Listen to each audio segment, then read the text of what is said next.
محترم ناظرین، اللہ کے رسول محمد مصطفیٰ صلی اللہ علیہ وسلم مسجد قباء کی تعمیر کرنے کے بعد میں جب مدینہ پہنچے تو مدینے میں جب قیام کرنے لگے تو اللہ کے نبی کو فکر لگی کہ اس گاؤں کے اندر ایک مسجد کی تعمیر کی جائے جہاں پر ایک اللہ کی عبادت ہو، بندگی ہو، نماز ادا کی جائے۔ چنانچہ اللہ کے نبی صلی اللہ علیہ وسلم کا جہاں پر قیام تھا وہیں پر اس کے قریب میں ایک زمین خالی تھی، تو اس زمین کے بارے میں تحقیق کیا تو پتہ چلا کہ یہ حضرت اسعد بن زرارہ رضی اللہ عنہ کے نگرانی میں، آپ کی تربیت میں پلنے والے دو یتیم بچوں کی زمین ہے۔ تو اللہ کے نبی صلی اللہ علیہ وسلم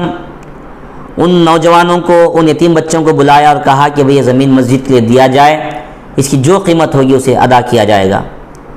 ان دو یتیم بچوں نے کہا کہ اللہ کے نبی، ہم اس زمین کی قیمت نہیں لیں گے،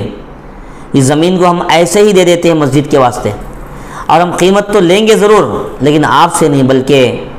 ساری کائنات کا پروردگار، ہم سب کا خالق اللہ سے ہم وہ قیمت حاصل کریں گے، لیں گے۔ لیکن اللہ کے نبی صلی اللہ علیہ وسلم نے نہیں مانا، بلکہ کہا کہ نہیں، میں اس قیمت کو چکا کر ہی میں یہ مسجد بنا سکتا ہوں۔ چنانچہ اللہ کے نبی صلی اللہ علیہ وسلم نے قیمت ادا کی، زمین خریدا اور اس زمین میں مسجد تعمیر کرنے کا پلان بنایا۔ جب مسجد کا کام شروع ہوا تو اس مسجد کے کام میں تمام صحابہ کرام، انصار صحابہ ہیں، مہاجرین ہیں، اکابرین صحابہ ہیں، نئے مسلمان ہیں، سب کے سب ہیں، پورے کے پورے مل کر جوش خروش کے ساتھ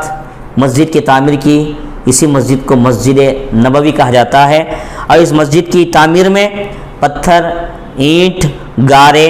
اور اس انداز سے پانی پہنچانے کا انتظام صحابہ کرام نے کیا اور پورے جوش و خروش کے ساتھ اس مسجد کی تعمیر کروائی۔ جب یہ مسجد کی تعمیر کر رہے تھے تو کچھ صحابہ کرام پورے جذبے کے ساتھ ایک رجز، کچھ اشعار گا رہے تھے۔ وہ کہہ رہے تھے کہ اللہم لا عیش الا عیش الآخرہ فاغفر للانصار والمہاجرہ۔ وہ کہہ رہے تھے کہ اللہ، دنیا کی زندگی کے مقابلے میں حقیقی زندگی آخرت کی ہی زندگی ہے، اے اللہ انصار اور مہاجرین کو مغفرت فرما۔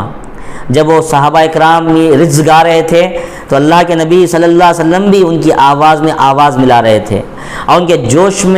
کے جوش عمل میں کچھ اور اضافہ ہو رہا تھا اللہ کے نبی کا ساتھ دینے کی وجہ سے۔ اور جب انصار دیکھتے کہ اللہ کے نبی صلی اللہ علیہ وسلم خود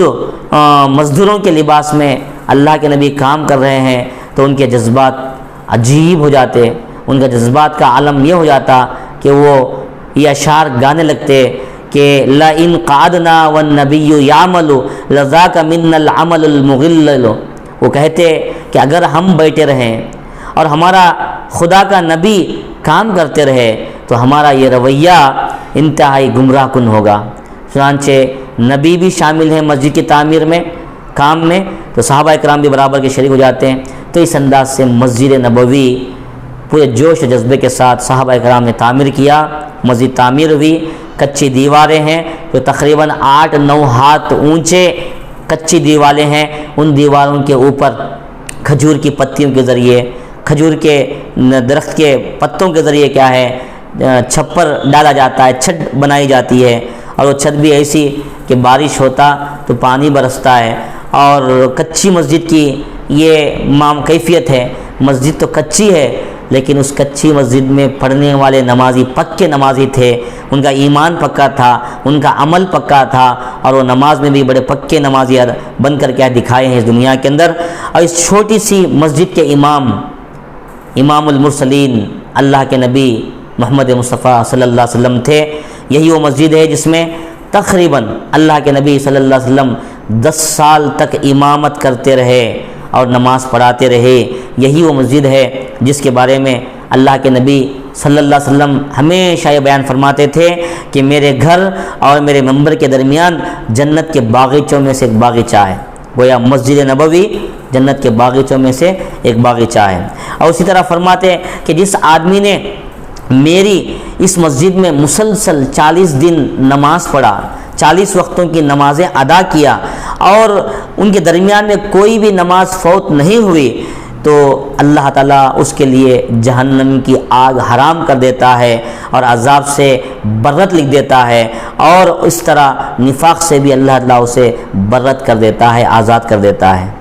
اللہ کے نبی نے یہ بھی بیان فرمایا کہ میری اس مسجد میں ایک نماز پڑھنا دوسری مسجدوں کے بالمقابل 1000 نمازیں پڑھنے کے برابر ہے، اور 1000 نمازیں پڑھنے سے زیادہ افضل ہے سوائے مسجد حرام کے، یعنی کعبۃ اللہ کے آس پاس میں جو مسجد حرام ہے اس مسجد کے علاوہ دنیا کی ساری مسجدوں میں جو نماز پڑھی جاتی ہے اس کے بالمقابل 1000 نمازیں پڑھنے کے برابر مسجد نبوی میں نماز پڑھنے کا ثواب ملتا ہے۔